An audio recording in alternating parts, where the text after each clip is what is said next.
Honourable Annette King. Thank you, Mr Speaker. My question's to the Prime Minister. Does he stand by his statement, quote, "This government is not prepared to turn its back on our most vulnerable citizens when they most need our help," end quote? The Right Honourable Prime Minister. So yes, that is why in difficult economic times we've maintained and increased benefits, superannuation and income support for families, and why we have continued to increase funding for important public services like health and education. The Honourable Annette King. Question, Mr Speaker. What is he prepared to do to assist New Zealanders who are most in need in light of reports over the weekend that a boy was found eating cockroaches because he was starving, and the budgeting services are receiving reports of pensioners eating cat food as the cost of living keeps going up at a rapid rate? The Right Honourable Prime Minister. Mr Speaker, I've seen another report in relation to the boy involved, and I understand the case could be an issue of neglect, not actually one of family income support. The government obviously supports not only a benefit-based system for those that find themselves in needs, but also significant hardship grants. And as we've seen in the case of Christchurch, we'll put $250 million into funding support for Christchurch people in the first 14 weeks since the earthquake.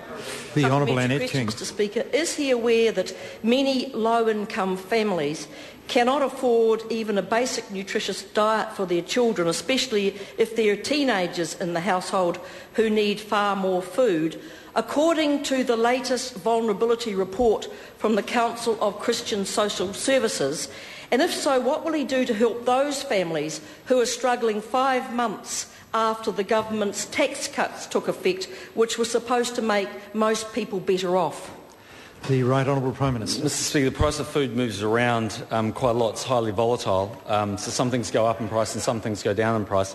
The government has been putting more money into budgeting services to try and give people help and support. We also fund a significant number of emergency grants, as the member will be aware, on top of the basic benefit system. The Honourable Annette King. If that answer from the Prime Minister is correct, can he then explain why the Salvation Army and Whangarei have seen an increase of 90% in food parcels since the new year and are now having to ration them to one per family?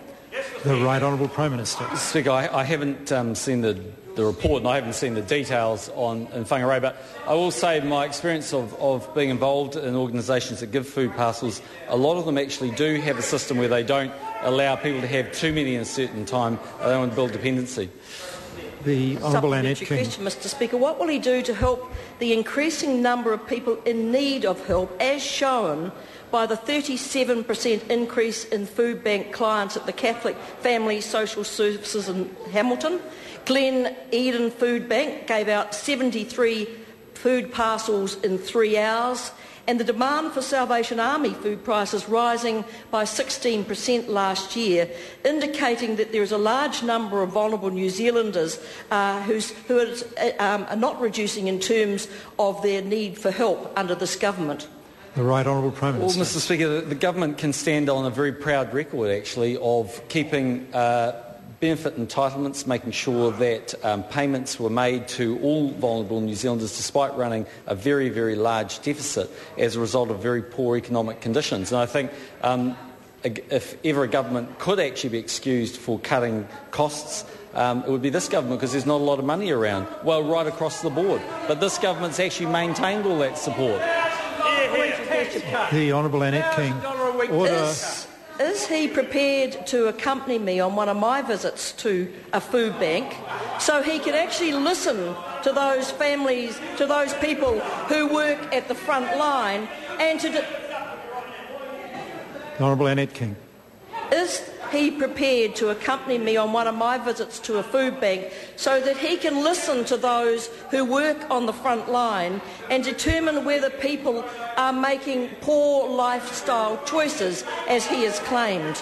The Right Honourable Prime Minister. Mr Speaker, I regularly go out and see social services, and despite what is a highly attractive offer from the Deputy Leader, no, I don't want to hang around with her any time, to be perfectly honest. Question number 5, the Honourable John Biscay.